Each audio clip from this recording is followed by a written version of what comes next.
दोस्तों, आज की कहानी पापा का सांप लौट आते। प्रभाकर का छोटा सा परिवार था। उसकी पत्नी सुधा हाउसवाइफ थी। पूजा पाठ करती और शांत रहती। प्रभाकर अच्छी पोस्ट पर अधिकारी था। काफी रोब था उसका। सब ऑफिस में उससे डरते थे। इसी कारण उनके कोई खास मित्र आदि भी नहीं थे। हाँ, राघव उनके बचपन के मित्र थे और उनसे प्रभाकर की अच्छी बनती थी। ऑफिस वाला अनुशासन वह घर पर भी रखते थे। घर में डांट फटकार बस वे ही करते थे। उनके दो संतान थी। बड़ी लड़की का नाम मेघा था। वह पढ़ाई में बहुत तेज थी एवं स्कूल में हमेशा प्रथम आती। प्रशांत, उसका छोटा भाई, बचपन से ही बड़ा शरारती और चंचल था। उसका पढ़ाई में बिल्कुल मन नहीं लगता था। हमेशा खेलकूद में लगा रहता। इसके कारण हमेशा उसे डांट फटकार पड़ती थी, पर वह इन सब की परवाह नहीं करता। एक बार प्रशांत की स्कूल से शिकायत आई। पापा ने उसे बहुत डांटा। प्रशांत रोते हुए माँ से बोला कि पापा उसे बिल्कुल प्यार नहीं करते। माँ ने प्यार से समझाया कि इस डांट में ही उनका प्यार छुपा है। हमेशा इसीलिए डांटते हैं ताकि तू पढ़ लिख कर काबिल इंसान बने। दीदी को कभी नहीं डांटते क्योंकि वह शरारत नहीं करती, पर वो नहीं जानती थी कि बचपन का ये एहसास जवानी तक चलेगा। माँ बाप के लिए बच्चों में इस प्रकार का कंपैरिजन करना घातक होता है। 75% बच्चों पर इसका प्रतिकूल प्रभाव पड़ता है। प्रशांत के दिमाग पर भी इसका गलत प्रभाव पड़ा और वह अधिक उद्दंडी हो गया। विवश होकर प्रभाकर को उसे बोर्डिंग स्कूल में भर्ती कराना पड़ा। प्रशांत बहुत दुखी हुआ, रोया चिल्लाया, लेकिन प्रभाकर का फैसला नहीं बदला। वह प्रशांत के उज्जवल भविष्य की कामना कर रहे थे। इस सब में वो ये भूल गए कि इससे प्रशांत के मन में बुरा प्रभाव पड़ रहा था। वह प्रभाकर से नफरत करने लगा। जैसे जैसे वक्त बीतता गया, पिता पुत्र के बीच खाई गहरी होती गई।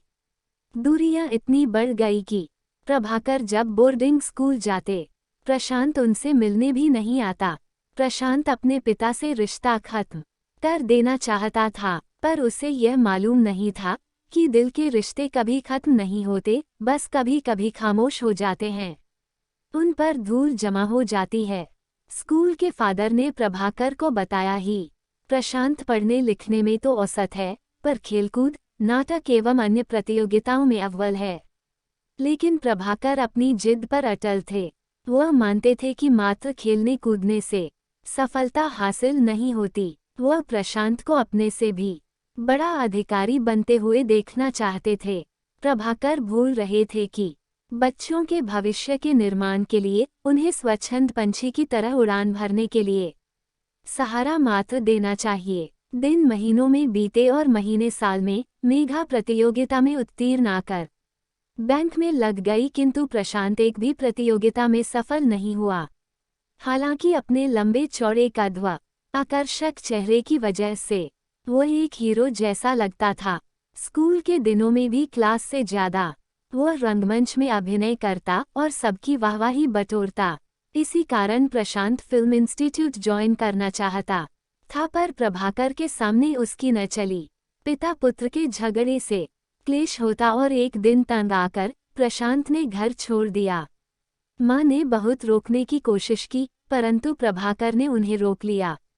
उन्होंने कहा कि प्रशांत ने अभी जमाने की ठोकरें नहीं खाई है और जब उसे आटे दान का भाव मालूम पड़ेगा तो खुद पर वापस आ जाएगा। लेकिन प्रशांत वापस नहीं आया। प्रशांत मुंबई चला गया। अपने हुनर और लुक्स की वजह से उसे टीवी सीरियल में काम मिलने लगा। धीरे धीरे उसके विषय में अखबारों में छपने लगा। जब उसकी माँ ने पहली बार अपने बेटे की फोटो एक अखबार में देखी, मारे खुशी के उनकी आंखों से आंसू निकल पड़े। देखते ही देखते वह टीवी से फिल्मों में काम करने लगा और एक हरदिल अजीज सितारा बन गया। इस दौरान वह अपनी माँ और दीदी के टच में रहा। जब माँ उसे पर आने कहती तो वह बोलता कि मेरा भी दीदी के प्यारे प्यारे बच्चों को खिलाने का मन है, आपकी डॉट सुनने का मन है, घर में वहाँ नहीं आ सकता। एक और भी शख्स था जो प्रशांत की सफलता से खुश था। जब पहली बार प्रशांत को टीवी पर देखा तो प्रभाकर ने ऑफिस में मिठाइयाँ बांटी थी। हाँ, घर में कभी जिक्र नहीं किया सख्त होने का मुखौटा जो पहना था। मैं गलत हूँ यह मानने में डर जो लगता था, पर मन ही मन खुशी सी होती थी। वह दिल की सारी बात अपने बाल रखा राघव को बता देते थे। ये कहते कि जिंदगी में पहली बार मुझे गर्व है कि मैं गलत था। मेरे बेटे ने मुझे गलत साबित किया और मुझसे कहीं बड़ी सफलता हासिल की। मेरे सीने को गर्व से चौड़ा कर दिया है। एक दिन प्रभाकर घर में बैठे अखबार पढ़ रहे थे, तभी दूर से उन्हें एक बड़ी कार आती दिखाई दी।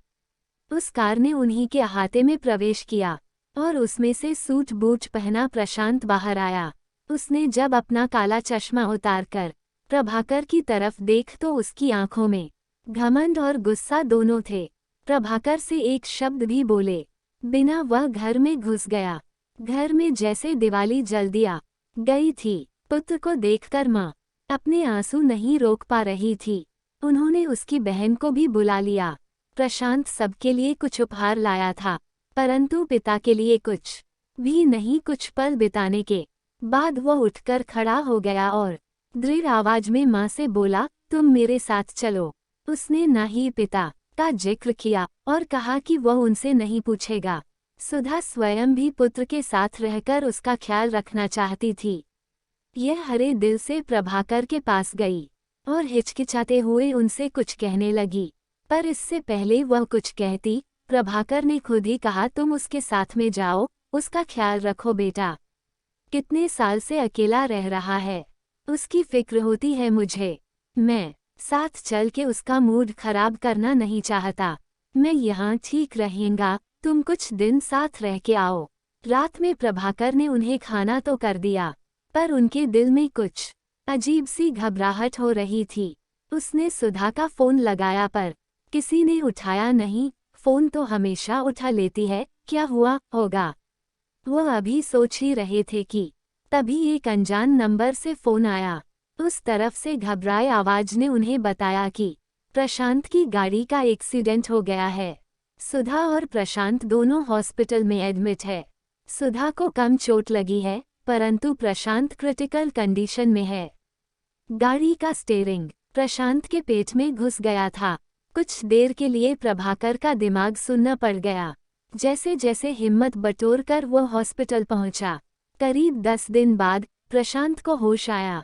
उसने धीरे धीरे आंखें खोल कर देखा। सिरहाने पर माँ, दीदी, बच्चे, जीजा और उसके पिता के परम मित्र राव बैठे हैं, परंतु प्रभाकर नहीं है।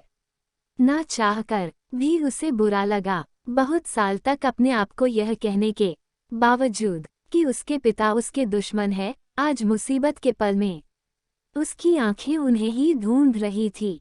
जैसे बचपन में वो उसे संभालते, उसे महफूज होने का एहसास दिलाते थे। उसे लगा कि आज जब यह विचारा हुआ है, उन्हें देखकर उसे अच्छा लगेगा। कुछ दिन और बीते, परंतु प्रभाकर कभी नहीं आए।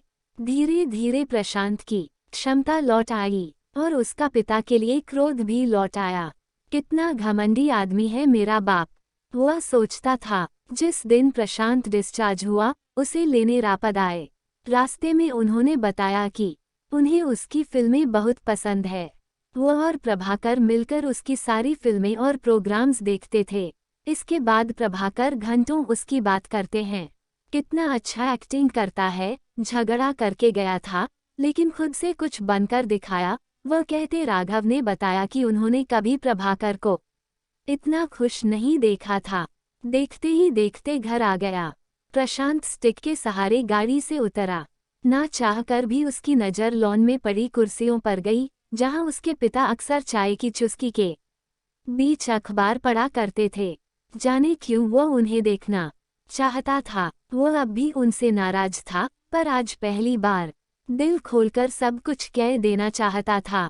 कई सालों बाद उसे महसूस हुआ कि अपने पिता को उसने कितना मिस किया है। जब वह घर में घुसा, घर की दरों दीवारें उसे एक खामोश से गम का इजहार करती हुई दिखी। उसने गर्दन घुमाई और जो देखा, वह देखकर उसे चक्कर आ गए। उसके पैरों से जैसे जान निकल गई हो। वह गिरने लगा, परंतु राघव ने तुरंत आकर उसे संभाल लिया। सामने उसके पिता की तस्वीर थी, जिसमें माला चढ़ी हुई थी। उसने माँ की ओर देखा, वह चाहता था कि उसकी माँ हंस दे कि ये बस एक मजाक है, पर माँ की आंखों में भी आंसू थे। उसका दिल जोर जोर से धड़कने लगा। बड़ी मुश्किल से प्रशांत ने सब्ज बोले, कैसे माँ कब? माँ ने एक लिफाफा उसकी तरफ बढ़ाया। कांपते हाथों से प्रशांत ने लिफाफा खोला। उसमें लिखा था, प्रिय बेटा प्रशांत, में गलत था, तुम सही थे, मुझे माफ कर दो।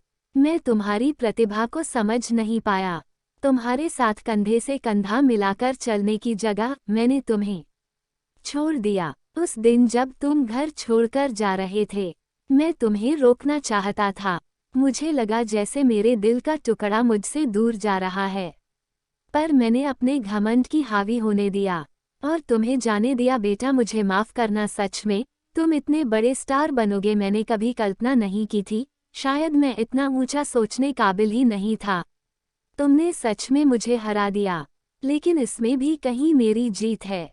मैं बस तुम्हें सफल होते देखना चाहता था। तुमने मेरा सपना पूरा कर दिया। एक्सीडेंट में तुम्हारी किडनी क्षतिग्रस्त हो गई है। तुम्हारा ब्लड टाइप रेयर है, वह तो शुक्र है कि हमारा खून मिलता है और मैं तुम्हें अपनी किडनी दे सकता हूँ बेटा, डॉक्टर ने मुझे बताया। मेरी उम्र के कारण किडनी देने से मुझे नुकसान हो सकता है, पर वक्त कम है और कोई दूसरी किडनी का इंतजार नहीं कर सकते। अभी मुझे बहुत जीना है, तुम्हारे बच्चों को खिलाना, तुम्हारी बहन की बैंक मैनेजर बनते हुए देखना है, तुम्हारी माँ को तुम पर इठलाते हुए देखना है। लेकिन तुम्हें कुछ होने भी नहीं दे सकता। कई साल पहले तुम्हारा हाथ छोड़ दिया था मैंने, अब दोबारा नहीं कर सकता। मैं खुश हूँ। अगर मुझे कुछ हो जाता है, तुम अपनी माँ और दीदी का ख्याल रखना और सफलता पाना, पर हमेशा विनीत रहना, मेहनत करना, लोगों की मदद करना, खुश रहना और अपने बच्चों पर ख्वाहिशें घोंपने की जगह उनको उनके दिल की करने देना। मेरी गलती मत दोहराना। मैं जहाँ भी रहूँ हमेशा तुम्हें देखता रहूँगा, तुम्हारा ख्याल रखूँगा, तुम्हें महफूज रखूँगा। और कभी हिम्मत की जरूरत हो तो अपना दिल टटोल लेना, मैं आसपास ही दिखूँगा। तुम्हारा पापा। खत पढ़ते पढ़ते प्रशांत की आंखों से आंसू बह रहे थे, लेकिन वह उन्हें पोंछकर फिर पढ़ने लग जाता। माँ ने उसे बताया कि प्रभाकर का शरीर किडनी की कमी को बर्दाश्त नहीं कर पाया और वह चल बसे। प्रभाकर खत के लफ्जों को हाथ से महसूस करने लगा, अपने पिता की तस्वीर की ओर देखने लगा। रिश्तों पर पड़ी धूल अब साफ हो गई थी। पापा काश आप लौट आते। दोस्तों, कहानी अच्छी लगी हो तो कृपया लाइक और शेयर जरूर करें और मेरे चैनल को सब्सक्राइब करना ना भूलें।